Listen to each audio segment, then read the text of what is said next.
Nuno Espirito Santo took charge of Tottenham for the very first time in our 1-1 draw away at Leyton Orient in the pre-season friendly, whilst the under-23s put 6 past non-league Ramsgate in their friendly. Southampton boss Ralph Hasenhüttl has stated that Southampton striker Danny Ings is going nowhere. A former Spurs midfielder has stated that 6th is the best that Spurs could hope for next season, and the players that we think will leave the club this summer will actually stay.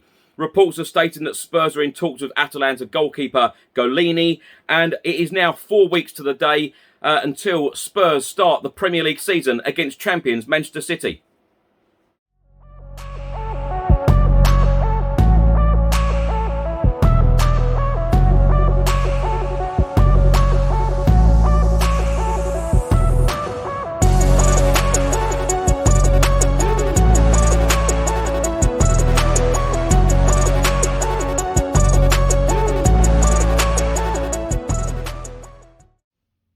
Welcome back to the channel. Hope you're all keeping well. In today's video, I'll be going through all of the latest Tottenham news, all of the rumours and all of the reports. And if you don't subscribe to the channel as yet, please do hit that subscribe button.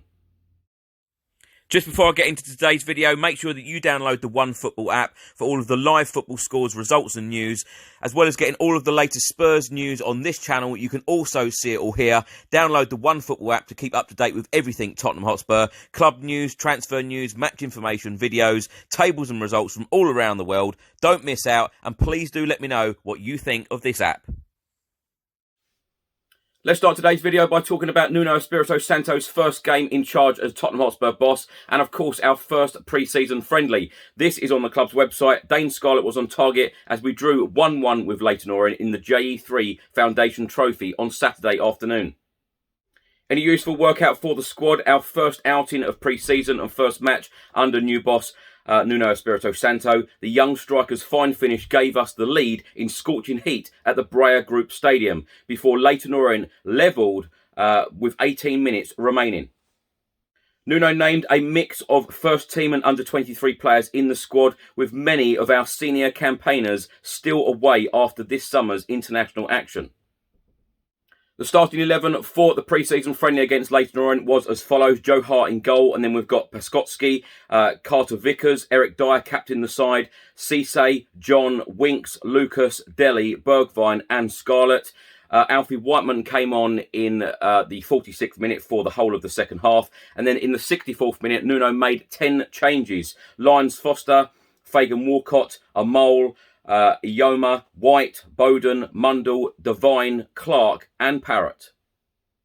Nuno Espirito Santo was talking straight after the game about his first game as Tottenham Hotspur boss and said it was a game that we prepared ourselves to compete in, to play inside a week that was very tough for the players, but good. The players worked very hard. It's a process that's going to take time to get things together, but as things go by, I'm happy because the commitment was there. They ran, and now they have a good day off to reflect and prepare for the next week. Now, my thoughts on the pre-season friendly. I don't know whether you saw the videos yesterday that I posted, but I was actually there watching the game. It was a good game. It finished 1-1. You know, the real positives from this game, I think, was Dane Scarlett, 17 years old, striker, very, very lively up front. He just runs for absolutely everything. So much energy and a fantastic finish as well with his left foot. A great assist from Lucas Moura in the game. Also, Niall John in the centre of midfield, a real talent, one for the future. Other players that I want to see a lot more of: Dele Alli, Steven Bergwijn. You know, there are quite a few that do need to give a little bit more. But this pre-season is all about fitness, all about attitude. And, you know, it was Nuno's first game. But interestingly, I expected Nuno to play with a back three, with wing-backs. But he went with a back four. So it'll be interesting to see whether he continues with that in future games. Of course, our next pre-season friendly for the first team is this Wednesday coming, Colchester away. The under-23s will be in action. You know, they've got a friendly, Enfield Town away on Tuesday night. I thought I'd just add as well that Eric Dyer played 64 minutes in the game. He captained the side in Nuno Espirito Santo's first game in charge as Spurs boss. And Eric Dyer played very well. Everything that Leyton Orient put to us, Eric Dyer defended very well and dealt with everything very comfortably, as you would expect. You know, it's Leyton Orient that we're playing, not Real Madrid. But even though, you know, Eric Dyer does get a lot of stick from Tottenham Hotspur fans, so I thought I would include it in this video that he did have a very good game. Also, Harry Winks was on the set pieces for Spurs, so it'd be interesting to see how that moves forward in future friendly games as well, when a lot of the internationals start coming back into the frame. Although a number of under-23 players were involved in the pre-season friendly away at Leyton Orient with the first team, the under-23s were actually involved in their own friendly away at Ramsgate, same kick-off time on Saturday afternoon. This is on the club's website. Our under-23s kicked off their pre-season preparations in style on Saturday afternoon as they put 6 without reply past non-league Ramsgate. Forward Dylan Markanday starred in the game as he grabbed a first-half hat-trick, while J-Neil Bennett also scored in the opening period to give us a 4-goal advantage at the break. Cowlin Hazeman then came off the bench to add our 5th, just after the hour mark, before J-Neil Bennett went on to fire home his 2nd of the outing, wrapping up the scoring with 13 minutes of time remaining. Now, my opinion on this, a fantastic 6-0 win against non-league Ramsgate. I know a lot of people are saying, well, it's a non-league team. Of course they should be winning. But this is pre-season. It's all about the fitness. It's all about the attitude. And it's about the confidence going into the new season. And one thing is for sure, and we saw this at Leyton Orient as well, Niall John and the likes of Dane Scarlett as well, Tottenham Hotspur have a number of fantastic youngsters coming through the system. In the last week or so, there has been lots of media speculation about the possibility of Tottenham signing Southampton striker Danny Ings. Well, Ralph Hasenhüttl, the Southampton boss, has told Tottenham that the Saints have no reason to sell Danny Ings as Spurs face a struggle to sign their top target this summer. A report from the Evening Standard then goes on to say that new Tottenham Hotspur head coach Nuno Espirito Santo wants to bring in Danny Ings to partner Harry Kane next season after the Southampton striker rejected a new 4-year contract at St Mary's. Danny Ings has just 1 year left on his contract, but Southampton are determined to keep hold of the 28-year-old. Ralph Hasenhüttl has admitted that Danny Ings entering the final year of his deal is not a perfect situation for Southampton Football Club, but he has warned Spurs that the striker is not for sale.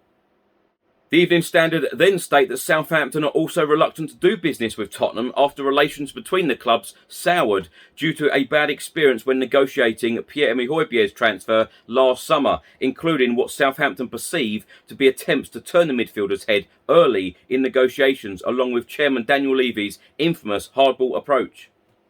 Southampton boss Ralph Hasenhüttl has been talking about Tottenham's interest in Danny Ings, and Hasenhüttl said he's our player for another year. We paid a lot of money for him. When we brought him here, we invested a lot to get him to the highest level and how he is at the moment.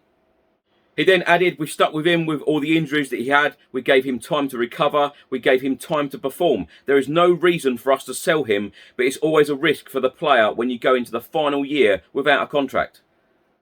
He's our player and we would love to keep him here, but one thing is also clear, when he is not extending his contract, that is not a perfect situation for him, it's not a perfect situation for us.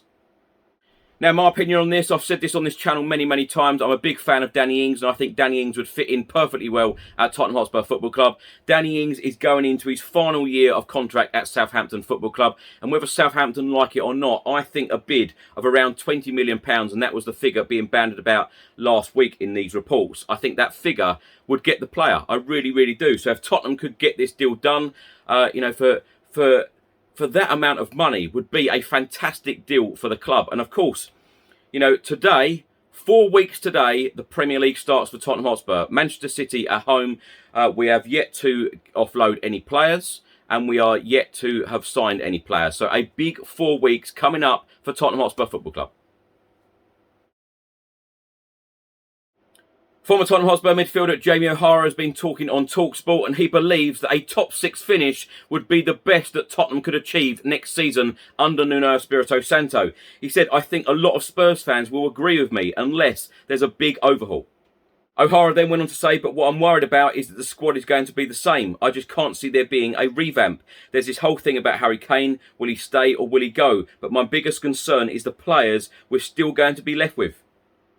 I've talked about this massive rebuild, but I can't see it happening. Pre-season has already started. Spurs aren't going to be spending a lot of money, and the Harry Kane situation will rumble on, so that's money not going to be available for a while. I think Nuno Espirito Santo will get decent results with this team, but they won't do anything special.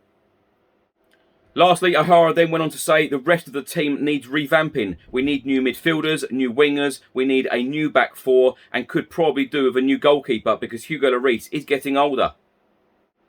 Now, my opinion on this, I completely agree with some of these points that Jamie OHara has said. I'm very surprised as a Tottenham Hotspur fan that some of these players have not been offloaded yet, and I'm very surprised that we have not announced our first summer signing with 4 weeks until that Manchester City game, the kick-off to the brand new 2021-2022 Premier League season. As far as where we will finish, I think Nuno Espirito Santo is a fantastic manager, but he needs the tools to be able to move the club on, and it's all about progression and direction for me next season. We need to be back to where we used to be in Champions League football. We're about to start this brand new season in the Europa Conference League. We're not even playing Europa League football next season. It is the Europa Conference League, third-rate European football. So we need to be back into that top 4 spot. Now, to get back into the top 4 spot, we need signings, and we need quality signings at that. So I'm hoping, and I keep saying this, and I've said this for the last few weeks now, I'm hoping in the next few days, i.e. tomorrow, Monday morning, that Tottenham announce our first summer signing and the others follow very, very quickly. And, we do need to offload a number of players. I know a lot of Tottenham Hotspur fans have said, well, we need to offload the likes of Eric Dyer and Harry Winks. Now, after seeing the Leyton Orient game yesterday, Harry Winks is on set pieces, and Eric Dyer was named as captain. So I don't think any of those two, or any of some of these other players that we expect to leave, I don't think they're going anywhere.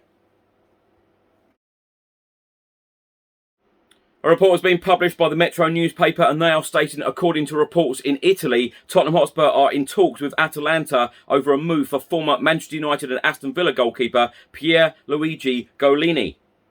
The 26-year-old spent time in the youth system at Old Trafford and then passed of the 2016-17 season with Villa in the Championship, making 20 appearances. Since then, he has returned to his native Italy with Atalanta, where he has made 89 appearances in Serie A and 14 more in European competition. My opinion on this, very quickly, if this is true and we are signing another goalkeeper, then yes, we probably do need one. But Hugo Lloris is going into his final year of contract, so would we be looking at a number 1, or would we just be looking at a reserve goalkeeper?